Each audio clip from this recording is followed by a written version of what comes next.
कुछ भी करे सरकार, हम अब संसद जाएंगे ही जाएंगे, इस्तीफा मांगे ही मांगेंगे। क्योंकि अगर आपको एक साइंटिस्ट मर रहा है, कुछ बच्चे मर रहे हैं, बच्चे मर चुके हैं, उसके बाद भी आपको फ़र्क नहीं पड़ता है, तो आप जैसी लीचर सरकार हमें नहीं चाहिए। सर बिल्कुल पूरी तैयारी है, यहीं से निकलेंगे और बिल्कुल संसद तक जाएंगे, इस्तीफा लेकर आएंगे। ज़रूरत पड़ी तो उनके घर तक पहुँचेंगे और इस्तीफा लेके आएंगे, कान में बोलेंगे कि इस्तीफा दो और लेके रहेंगे। कोई दिक्कत नहीं है सर, ये तो दिखेगा कि कितनी कायर हमारी पुलिस है, कितनी कायर हमारी सरकार है।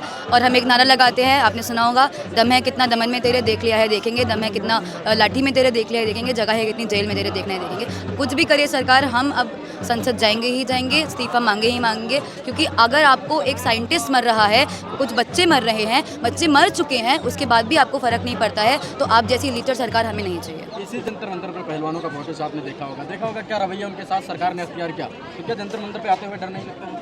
सर बिल्कुल, जब आते हैं तो मैं एक छात्रा हूँ, डीयू की छात्रा हूँ, और मुझे यहाँ आके काफ़ी सारे नाम दिए जाते हैं, एंटी नेशनल, दहशत गर्द, रफली गैंग, टुकड़े टुकड़े गैंग। तो कोई भी नया बच्चा आएगा तो वो डर जाएगा। पर हम पहली बार इसको नहीं देख रहे, हम सालों से देखते आए हैं सरकार कैसे हम बच्चों को, हम किसानों को, मजदूरों को, सबके साथ बुरा कर रही है। ये सरकार अब लोगों पे, अनभक्तों पे 2 पॉइंट्स रह गए थे इस सरकार को डिफेंड करने के। एक था राम मंदिर और एक था कि डंका बज रहा है। अब सब सच सामने आ गया है, राम मंदिर में भी स्कैम आ गया है, शिक्षा में भी स्कैम आ गया है, और बाहर जाके भी दिख रहा है कैसे हमारे प्रधानमंत्री झुक रहे हैं, योर एक्सीलेंसी कर रहे हैं, और जो ट्रंप कह रहा है उसकी सुनना पड़ रहा है। तो ना डंका अब बचा है, ना राम मंदिर का जो ये बताते थे कि हम जो राम को लाएंगे उनको लाएंगे, राम को भी इन्होंने लूट लिया। तो अब सरकार पे कुछ बचा नहीं है, तो बेशरम सरकार है, क्या करेगी? इस्तीफा इन्होंने 12 साल में कुछ एक अकाउंटेबिलिटी नहीं दी, तो आपको लगता है क्या ये 17 दिन में या फिर 25 दिन में क्या हमें कोई अकाउंटेबिलिटी? क्योंकि इसे आती ही नहीं है देना। आप इनके मंत्री देखिए कितने वाहियात स्टेटमेंट देते हैं, तो अगर ये अकाउंटेबिलिटी लेने भी आएगी तो इनका ही मजाक बन जाएगा। इसलिए सरकार डरी हुई है, पर कोई बात नहीं, हम संसद तक भी जाएंगे, जरूरत पड़ी तो जेलों में भी जाएंगे। देश विरोधी बातें करते हैं, देश विरोधी लोग हैं। सर अगर शिक्षा बचाने निकले हैं, आओ हमारे साथ चलो, या पढ़ाई की बात करना, अगर देश के विरोध में जाना है तो फिर पता नहीं हम देश के विरोध में ऐसे, फिर देश कहाँ जा रहा है मुझे नहीं पता। और देश विरोधी कौन है सर, और एंटी नेशनल कौन है? जिन्होंने बच्चों की जानें ली है, हमने किसी की जानें नहीं ली, उन्होंने ली है बहुत सारी जानें। तो कौन है ये एंटी नेशनल लोग, या कौन है ये जिनकी वजह से बच्चे मरे हैं? तो वो धर्मेंद्र प्रधान है, मोदी जी है, तो हम उनका इस्तीफा ही तो मांग रहे हैं। तो हम उनका इस्तीफा ही मांग रहे हैं, तो इसमें क्या एंटी नेशनलिज्म हो गया या फिर टुकड़े टुकड़े गैंग हो गया? अब यहाँ एक भी ऐसा कोई नारा नहीं लगा जो सिर्फ सरकार के खिलाफ या उनकी नीतियों के खिलाफ या उनके जिस तरीके से बेशर्मी के खिलाफ नारे लगे हैं। ऐसे क्या हमने देश के विरोध में? सरकार देश नहीं है, सरकार अलग है, देश अलग है। सरकार के खिलाफ हम बोलेंगे, हर सरकार के खिलाफ बोला गया है, इस सरकार के खिलाफ भी बोलेंगे। इससे ज़्यादा तो अंग्रेज़ों की सरकार थी जो सुन लेती थी। सोनम वांगचुक यहाँ गांधीयन मेथड अपना के यहाँ पे स्ट्राइक पे बैठे, हंगर स्ट्राइक पे। इतना तो गांधी की जो अंग्रेज़ थे वो भी सुन लेते थे जितना ये सरकार नहीं सुनती, इतनी लीचर सरकार। पार्लियामेंट जाकर क्या आप सरकार को डराना चाह रहे हैं? डराना नहीं, हम जवाबदेही मांगने जा रहे हैं। क्योंकि अब तो इन्होंने क्या सोचा, ये हमें 2 बैरिकेड के बीच रख देंगे और सोचेंगे 10 बजे ये आएंगे, 5 बजे चले जाएंगे, इनका ख़त्म हो जाएगा। पर हम ऐसे तो रुकने वाले नहीं हैं। 2 बैरिकेड के बीच अगर आप हमारी बात नहीं सुन रहे हैं तो हम इधर से बाहर निकलेंगे, पार्लियामेंट तक जाएंगे, ज़रूरत पड़ी आपके घर तक जाएंगे। लेकिन सरकार 700 किसानों की इस प्रकार शहादत चाहती है कि स्टूडेंटों की शहादत सुना जाए। सर होने वाली है ना, अब देखिए सोनम वांगचुक की क्या हालत है, बच्चों की क्या हालत है। 3 बच्चे हॉस्पिटलाइज ऑलरेडी हो चुके हैं, 3 बच्चे अभी भी बैठे हैं, और तमाम शहादत तो देश भर में बच्चे पेपर लीक के बाद दे ही चुके हैं। तो और कितनी जानी चाहिए इनको? और मुझे नहीं लगता, मुझे तो ये लगता है कि अगर गलती से कल सोनम वांगचुक की डेथ भी हो जाती है तो ये इतनी बेशरम सरकार है कि जैसे पहले इन पे NSA लगाया था वैसे ही बोल दिया जाएगा कि ये तो एक टेररिस्ट थे, ये तो ये करते थे, वो करते थे, पाकिस्तान जाते थे, पाकिस्तान में ये बोलते थे। तो ये कुछ ना कुछ करके इनको बदनाम करने की कोशिश करेंगे। इनको भी नहीं छोड़ेंगे, किसी को नहीं छोड़ा है, तो फिर इन्होंने गांधी को भी नहीं छोड़ा, ये सोनम वांगचुक को भी नहीं। जब तक मूवमेंट जो है, आंदोलन जो है, कूच करने की कोशिश किया, कश्मकश करने की कोशिश की, उसको ख़त्म कर दिया जाता, दबा दिया जाता। आपने रेसलर आंदोलन भी देखा होगा। बिल्कुल देखा ना सर। और आपने देखा होगा कि जब बृजभूषण सिंह आए और वहाँ पे उन्होंने ऐसे गंदे गंदे बयान दिए कि मतलब ये लोग अटेंशन के लिए करे, वैसे ही अभी हो रहा है कि ये टुकड़े टुकड़े गैंग डफली बजा के देश को टुकड़े करना चाहते हैं।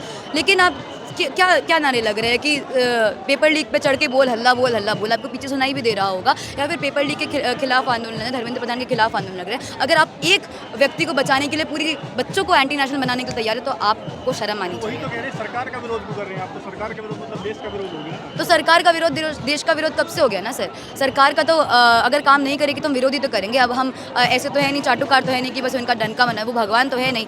बोलते हैं अपने आप को नॉन बायोलॉजिकल बोलते हैं, बट हम उन्हें भगवान नहीं मानते, तो हम उनकी पूजा नहीं करेंगे। वो गलत करेंगे तो हम उसे गलत बोलेंगे, वो सही करेंगे तो हम उसे सही बोलेंगे। अब इन्होंने गलत किया है, पेपर लीक करा है, बच्चों की जाने ली है, तो हम उसे गलत ही बोलेंगे। अगर आपको लगता है कि सरकार के विरुद्ध जाना एंटी नेशनलिज्म है तो फिर आप जब सरकार बदले थे कांग्रेस की तो फिर तो आप भी एंटी नेशनल थे, पूरी बीजेपी एंटी नेशनल थी। कहा जा रहा है कि आप लोग आज़ादी का नारा क्यों लगाते हैं, किससे आज़ादी मांगते हैं? पेपर लीक से आज़ादी चाहिए, और घूसखोरी से आज़ादी चाहिए, करप्शन से आज़ादी चाहिए, धर्मेंद्र प्रधान से आज़ादी चाहिए, और बेकी शिक्षा से आज़ादी चाहिए, NEP से आज़ादी चाहिए। तो जो भी हम आज़ादी मांगते हैं वो ऐसे टुच्चे लोगों से मांगते हैं जो सरकार में बैठे हुए हैं, अपना काम कर नहीं पा रहे हैं, और अगर वो नहीं कर पा रहे तो हमें उनसे बिल्कुल आज़ादी चाहिए। आज़ादी का मतलब ये नहीं होता है जियो पॉलिटिकल आज़ादी हम नहीं मांग रहे हैं, आज़ाद देश में आज़ादी मांग रहे हैं, सोशल रिफॉर्म के लिए आज़ादी मांग रहे हैं। सरकार तो मानती नहीं है ना कोई भी चीज़ की हमने कुछ गलत किया है। तो सर आंकड़े बताते हैं ना कि गलत किया है। सरकार के मानने या ना मानने से कुछ हो नहीं जाएगा। सरकार गलत करेगी, आंकड़े बताएंगे, न्यूज़ तो चलो इन्होंने बेच ही दी है, लेकिन उसके बाद भी हमारी आंखें खुली हैं, अभी भी हमारे कान खुले हैं, हम देख सकते हैं, हम सुन सकते हैं, और उसके बाद हमें दिख रहा है कि तुम कैसे गलत करो। और अगर तुम्हें लगता है कि बच्चों की जान लेना गलत नहीं है तो फिर क्या गलत है सर? 20 तारीख का जो कॉल दिया गया है संसद घेराव का, उस दिन क्या सोनम वांगचुक की इस तरीके से हालत है, तो कैसे देख रहे हैं सर? क्योंकि हालात बहुत बिगड़ रहे हैं जो हंगर स्ट्राइक में अब वो तो मैं नहीं जानती, सोनम सर ने ही ये कॉल दी थी। एंड अगर उनका ऐसा हुआ कि हॉस्पिटलाइज हो गए या फिर उनकी बहुत खस्ता हालत हो गई तो फिर ऑफ कोर्स मैं खुद नहीं चाहूँगी कि सोनम वांगचुक आए, बट हम बच्चे हैं, हम उनके लिए आगे बढ़ेंगे और हम उनके लिए संसद तक जाएंगे। उन्होंने हमें कॉल दे दी है, उन्होंने हमें रास्ता दिखा दिया है, हम उनके रास्ते पे चलेंगे, पीसफुली संसद जाएंगे और इस्तीफा लेके आएंगे। हमला भी करवा सकती है, जैसे अभी तक हमले हुए, डर नहीं लग रहा आप लोगों को? इलाज करने की बात सर तो कही है कोई उन्होंने। रास्ता नहीं छोड़ा ना इन लोगों ने। अब अगर आप रोज़ हज़ारों लोग आ रहे हैं, रोज़ रातों को रुक रहे हैं, और इतनी गर्मी में, इतनी बारिश में अगर आपको छात्रों के आंदोलन से फ़र्क नहीं पड़ रहा है, इन सब के आंदोलन से फ़र्क नहीं पड़ रहा है, तो हम आपके पास आएंगे। और ऐसा नहीं है कि बाकी देशों में संसद तक लोग नहीं जाते हैं, वहाँ पे पार्लियामेंट में एक डेजिग्नेटेड स्पॉट होता है कि आप आइए यहाँ प्रोटेस्ट करिए, क्योंकि वहाँ पे डेमोक्रेसी एक्चुअली में है, वहाँ पे आपको बोलने का अधिकार है, तो आप पार्लियामेंट में जाके अपनी आवाज़ उठा सकते हैं। पर इन्हें लगता है कि जंतर मंतर के 2 बैरिकेड के बीच 10 बजे से 5 बजे के बाद कहीं प्रोटेस्ट होना ही नहीं चाहिए, और ऐसे प्रोटेस्ट नहीं होता है कहीं भी। प्रोटेस्ट का मतलब ही होता है डिसरप्शन। प्रोटेस्ट का मतलब होता है कि आप ऐसा कुछ करो कि सरकार आपको सुनने को मजबूर हो जाए। तो अगर वो मजबूर नहीं हो रहे तो हमें करना पड़ेगा ना सर, तो हमें संसद जाना पड़ेगा ना। लेकिन राष्ट्रवादी मीडिया के लिए क्या आपका मुद्दा वो मुद्दा नहीं है जो आपको नहीं दिखा रही है? राष्ट्रवादी क्या मतलब समझी नहीं। राष्ट्रवादी मीडिया जो नेशनल मीडिया है, लश्कर नोएडा तो जैसे आप कह रहे हैं कि हमारी जो मीडिया है उनके मुद्दे मेरे मुद्दे हैं कि नहीं, आप ये पूछ रहे हैं। तो हमारी मीडिया का मुद्दा ये है कि हमारे जो मोदी जी हैं उनका सीना 56 इंच का है, जो कि झूठ है पहली बात। तो दूसरा मुद्दा उनका है कि इंटायर पॉलिटिकल साइंस में मोदी जी ने डिग्री करी है, जो कि झूठ है।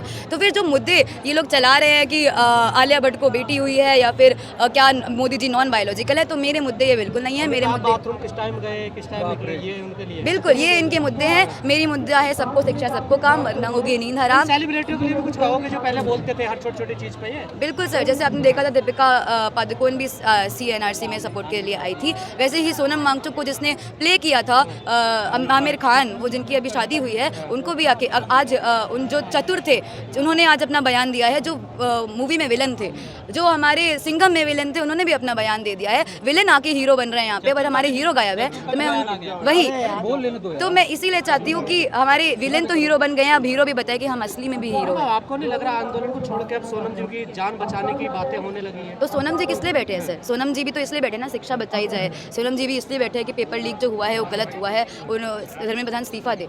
तो अगर किसी की जान आ गई है स्टेक पे, तो उनकी बात तो करनी पड़ेगी ना। अब हम उनको और मुझे तो लगता है बहुत कम बात हो रही है, कहाँ हो रही है मीडिया में बात। स्ट्राइक का फैसला सही था आप लोगों का, गलत क्या लगता है?